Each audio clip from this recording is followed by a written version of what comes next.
Why did you want to be a cosmonaut?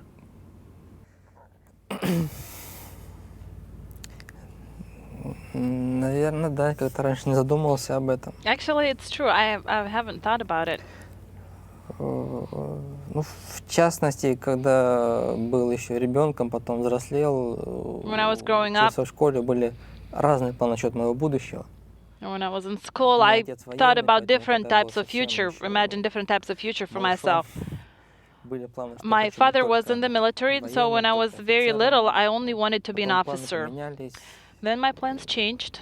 И где-то уже в 9 классе, And then probably in the 9th grade, I was about 15 years old, I happened to hear from a classmate that we do have an organization that prepares future cosmonauts. I was interested in what it was. I found it. I went there. I talked to one of the managers, and eventually I was accepted. And so I was very excited about it. I took classes on cosmonautics, on the hardware and technologies that is used in space. Also, just general philosophical issues such as why we're doing this and where we want to go from here. We used underwater equipment to dive. We would jump with a parachute. We did a lot of interesting activities, and we also participated in competitions. Not sure how I can say it. This was the Korolov reading competition where children would prepare projects that they would use to compete. This was done in Moscow, based on the Bauman University, and that's a well-known college in Russia. And so I participated in such a competition, and we brought several projects from our little team, and two of my friends and I created our own project, and it was actually the reuse vehicle, space vehicle. And so that was interesting for me because that was my opportunity to see this college. I walked down the halls, I looked at it, I liked it, and I decided that's where I want to go to college. I realized that it was very difficult to become a cosmonaut. You have a lot of requirements that you have to meet. You may or may not get lucky, but I decided that in any case, if I do get to become a cosmonaut, that's great. If not, then I will still want to work in the space industry. That's it. Tell me a little bit then about your educational and in your professional career. You brought us up to where you attended the Bauman University. Tell me about your studies and how your professional career then led you to becoming a cosmonaut.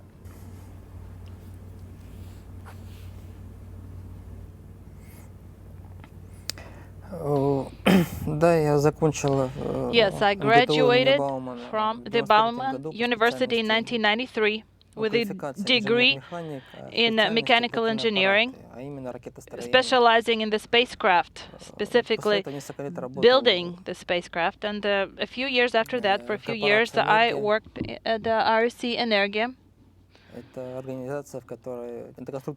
This is the design bureau that developed and still develops satellites and spacecraft, starting back in the beginning of the space era. And they continue working on it presently as well. So I worked several years in the design department, specifically in the department that develops and modifies the cargo vehicles. So after a few years, I decided I want to be a cosmonaut, and I applied. I went to take my medical commission. And I passed, and also my technical preparation, and so I became a candidate cosmonaut. You mentioned a moment ago that you said your father was in the military. Does that mean that you grew up living in many cities around the country? Yeah.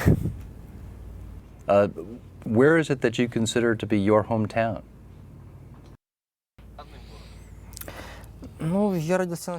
I was born in the North Caucasus, Stavropol region, the city of Nevinometsk. That's a small town. But my family left it shortly after my birth. We lived in many cities, but most of my life I spent in Ukraine, the city of Zaporozhye. So that is my Ukraine, I can say, is my second native country. I have many relatives and friends there as well.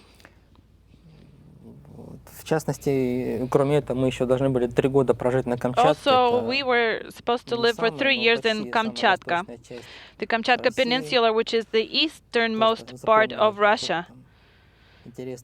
I remember that, and the nature is very beautiful there, but the living conditions were pretty harsh. But again, most of my life I spent in Ukraine. That's where I graduated from the high school. That's where I became interested in cosmonautics, and that's where I traveled to Moscow from to get into college. Into college, and as you've explained, working for Energia and now as a cosmonaut, the flying in space part of your job as a cosmonaut is a part that we all know can be dangerous. So, Oleg, I'm interested, what is it that you believe that we get? What is it that we learn or achieve as a result of flying people in space that makes it worth taking that risk?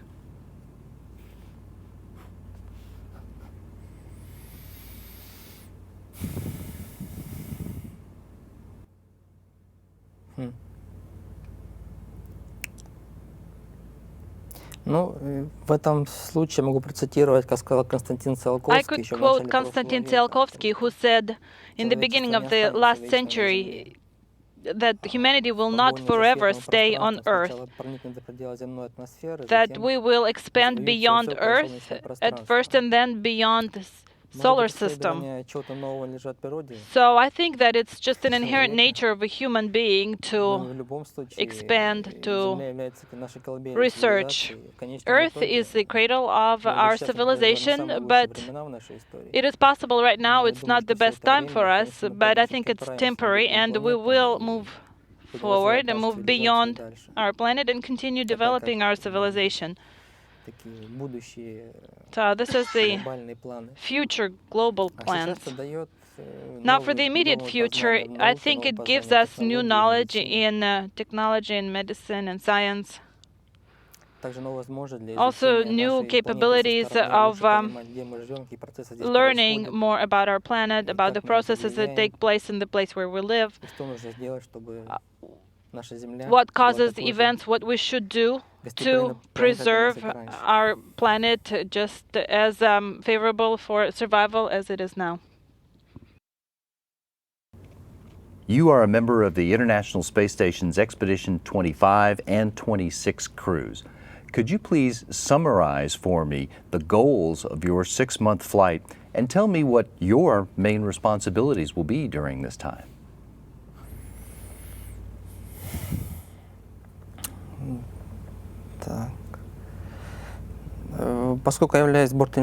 Because I'm the flight engineer for both the Soyuz vehicle and the station, my first and foremost responsibility is the vehicle. To be able to spend 6 months on board of the ISS, you should be able to get to the ISS first. We will be testing the new modification of Soyuz, and that means additional responsibility.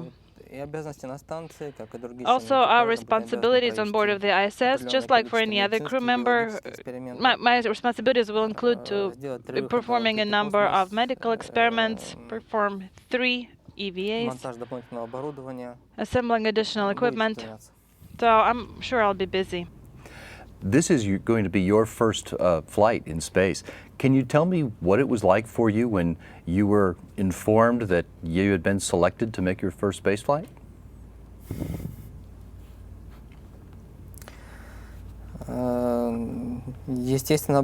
Naturally, I was very happy initially.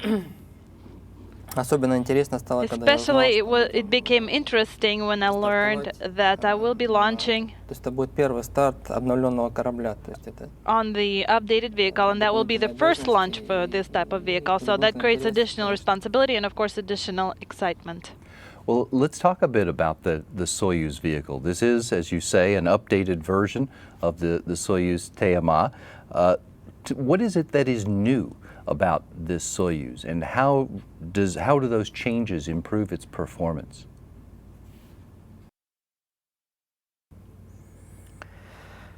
The main modification is that they've installed the new onboard computer.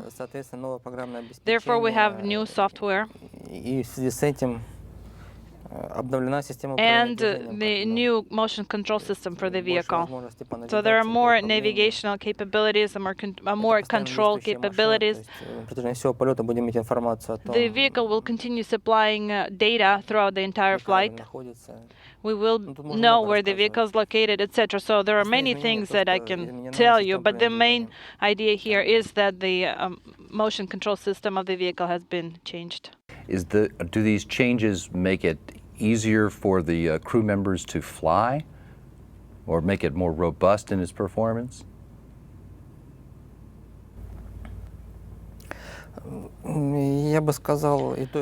I would say both. Both is correct. We have a new interface which makes it easier to perform the informational exchange with the computer.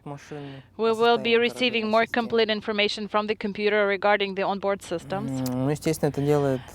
And that will make the process of controlling the vehicle and approaching the station more simple for the crew, I hope.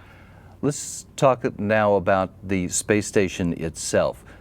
Can you give us a sense of what the space station that you're going to arrive at is like?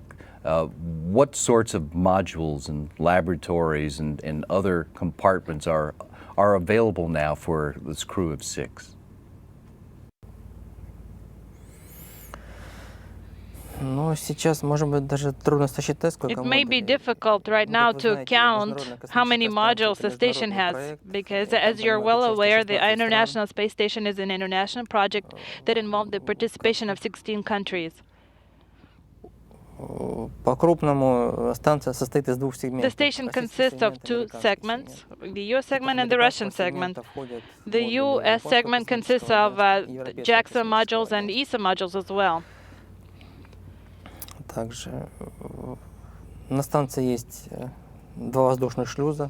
There are 2 airlocks on the station. One is located on the US segment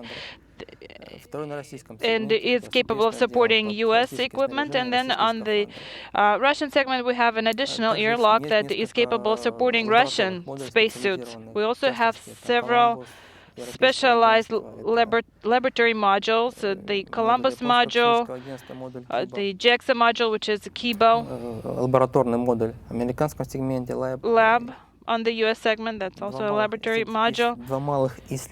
2 small research or mini research modules on the Russian segment, the service module, which supports the Russian segment systems and experiments. So there are many capabilities on board of the ISS to perform scientific experiments. Specifically, we are scheduled to perform 3 extravehicular activities from the Russian airlock using Russian spacesuits. And I want to get you to tell me about those in a second. Your description of the station as it exists today is a dramatically different space station than that the Expedition 1 crew encountered when they arrived 10 years ago. And you'll be on board for the 10th anniversary of the arrival of the first crew to the International Space Station. Oleg, in your thinking, what is it that is the best thing that has happened, that is the best achievement of the station partnership during this first 10 years of the International Space Station program?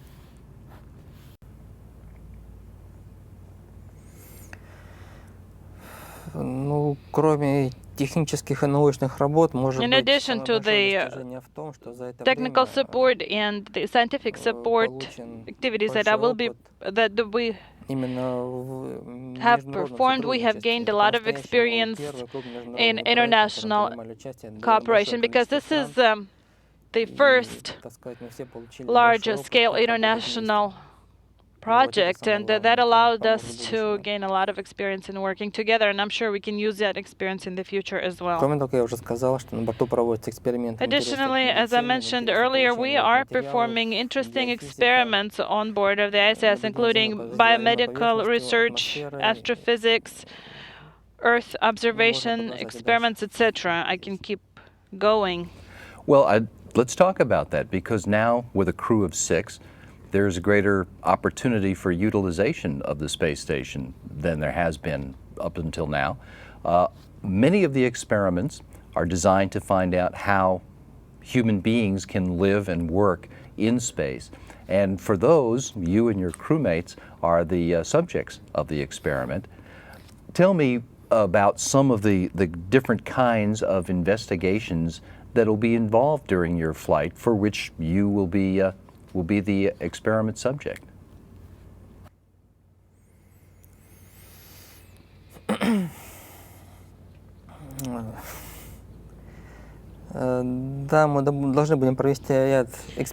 We are scheduled to perform a number of experiments related to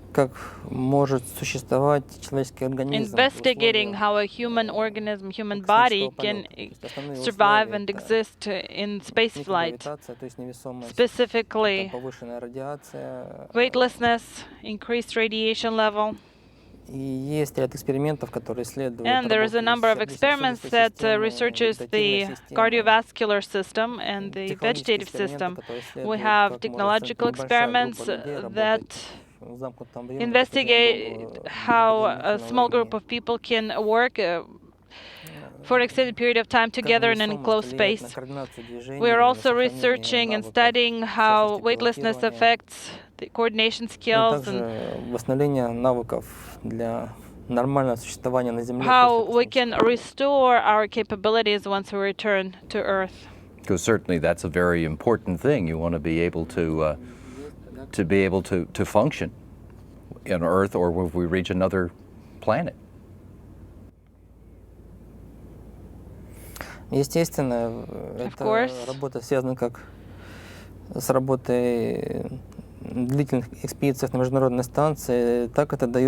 the work that not only researches how we work on board of the ISS for a long time, but also how we can survive the spaceflight to other planets as well.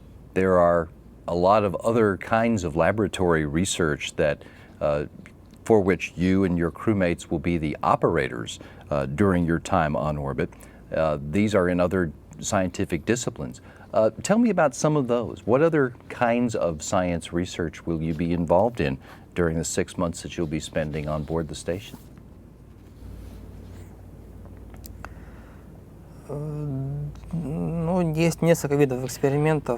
There are several types of experiments. For example, for materials research, growing crystals and new materials with new properties.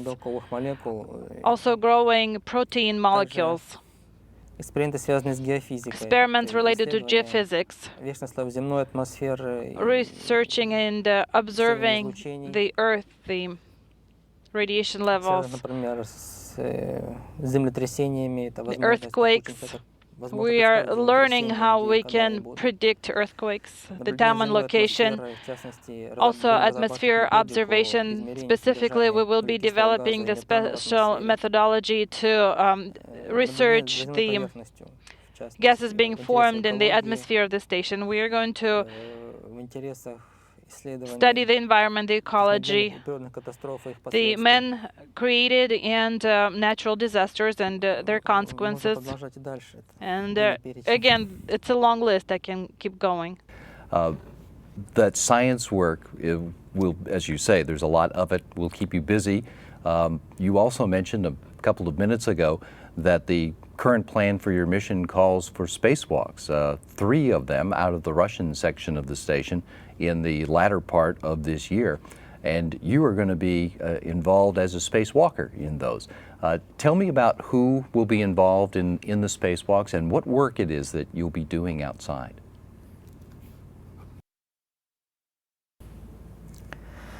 According to the current plan, We will perform 3 spacewalks. 2 EVAs are scheduled for Fyodor Yurchikhin, myself, and the third one will be performed by Dmitry Kondratyev and me. So it looks like I will be participating in all 3 spacewalks. So again, that means additional responsibility, but that makes it that much more exciting. On the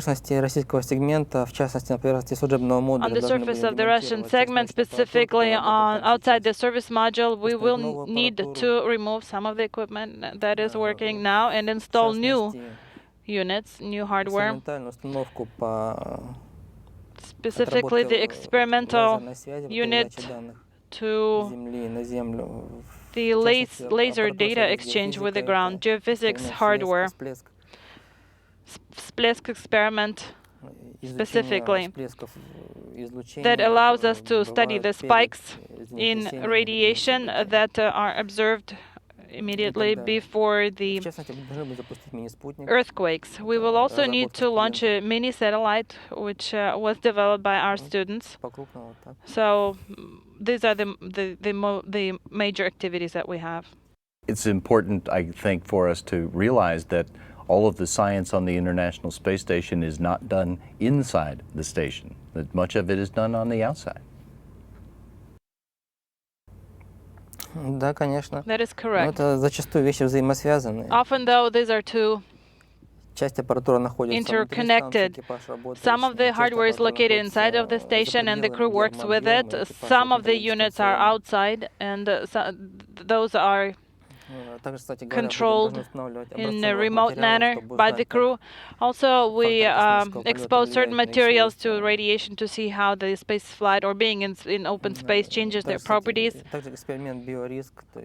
Biorisk experiment is something that will allow us to identify the survivability of microorganisms in vacuum and with high levels of radiation that we have in space. Have you gotten any special guidance or instruction from your cosmonaut colleagues about performing a spacewalk and what it is like to float outside as your own little spaceship?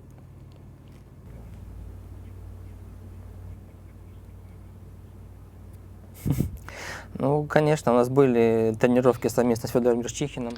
Of course, we had the joint simulations and joint training with Foray Yurchikhin, and he is a crew member who is very experienced in performing spacewalks in spacesuits. So there are some tips and tricks that you can use to make your work more effective, no doubt about that. The plan for your time on orbit also now calls for a couple of visits from space shuttles. The current launch schedule has Discovery arriving at the station on STS-133 late in this year. Tell me, just in general, what is it that's on the agenda for your time or the joint mission with the Discovery crew on 133?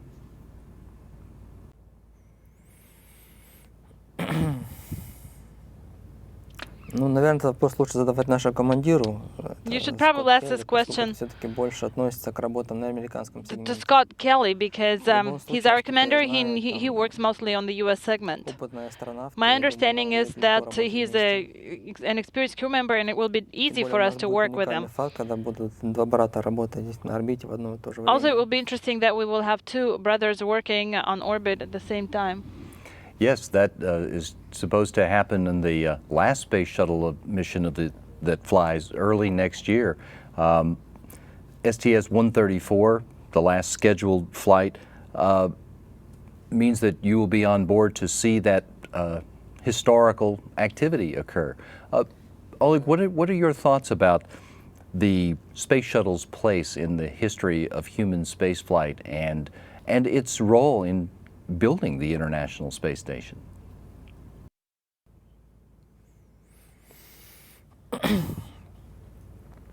Безусловно, программа Space Shuttle сыграла огромную роль The в Space Shuttle МКС, program, no doubt, has been практически very все модули important американского in соединения building the SS доставлены because practically all на орбиту US именно modules have been шаттлами. delivered Даже один in модуль российского orbit сегмента. by the Мы shuttle были and в огне. also the new Russian module as well, Это интересная MRM-1. программа, которая It's a показала very interesting program that demonstrated возможности, the может быть, достоинства, может capabilities, быть, недостатки possibly both многоразовой advantages транспортной and системы.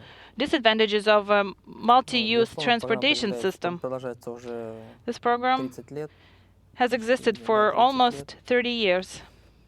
И она сделала много для And развития it космонавтики. has contributed greatly to the development of the space research. Once the space shuttle stops flying, a major source of supplies to the station will end, but there are 3 other proven cargo ships that are supplying the station, and each one of them is scheduled to make a visit during Expedition 26. Can you tell us a little bit about the capabilities of these unpiloted Russian, European, and Japanese cargo ships, and what role the crew members have in their arrivals and then using them once they've arrived?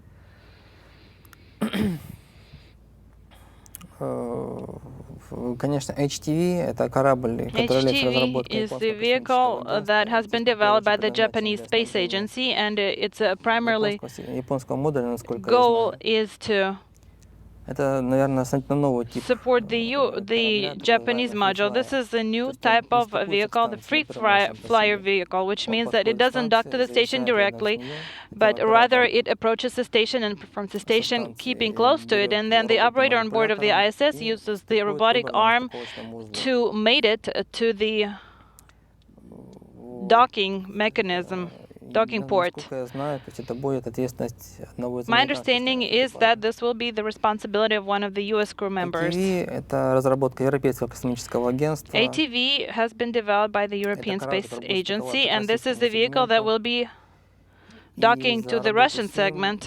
за, собственно, процесс сближения, стыковки And the и process of будут approach отвечать как and docking will be российский член экипажа, так и something that the Russian crew member will be responsible for in cooperation with the European Space Agency. Именно контролировать сближение и стыковку I ATV, know который that будет во время нашей экспедиции, должен the будет Александр ATV Калерий и arrival that Павел will Неспалик. take place when we are on board. Вот. Это Alexander корабль, Kaleri and Pavel который Nespoli will be способен responsible снабжать станцию как for сухими it. грузами, This так, vehicle will кислородом, supply the station with воздухом, both air, и водой, oxygen, dry cargo, and water заполнять баки воды.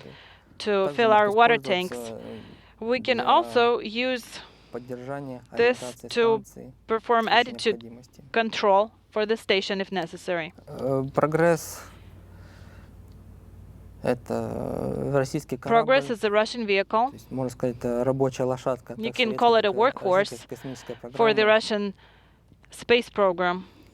Его достоинство в том, что это корабль, Its который great может advantage is that стыковаться it's the vehicle that can dock к любому узлу космической станции, to в любой any ориентации docking port станции. of the station with any stationed Также, attitude. кроме автоматического сближения, он And может управляться in и addition to the automatic mode, it can also be controlled manually к станции в случае необходимости. by the Он operator также inside of the способен station. снабжать станцию как сухими It can грузами, also supply the station with dry cargo, воздух, вода, air, кислород, water, oxygen, и дозаправлять and refill баки станционной the двигательной установки, station то есть система дозаправки. prop tanks with propellant. Вкратце описание. So that's a short description of all 3 vehicles. So with all of those, as well as the possible commercial vehicles that are being developed, there will be a lot of different ways to continue to bring supplies to the station and change the look of the operations there in the future. Oleg, I'm interested to get your thoughts about the future of the space station beyond just your time there. Where would you think that human space exploration is headed in the next, I don't know, 20 or 50 years or so? And what role do you think the International Space Station will play in getting us ready for that future?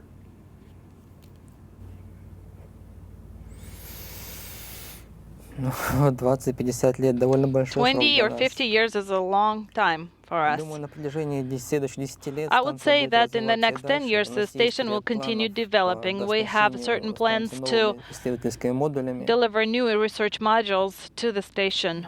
Возможно, будут отрабатываться новые типы кораблей. Possibly, we will be testing new types of vehicles. И сейчас есть планы по использованию And МКС как currently, there полигона are для plans to отработки use the технологий ISS для as a полетов на platform новые планеты. to Хотя бы наша prepare Солнечная for система в ближайшем flights to будущем. other planets in the near future.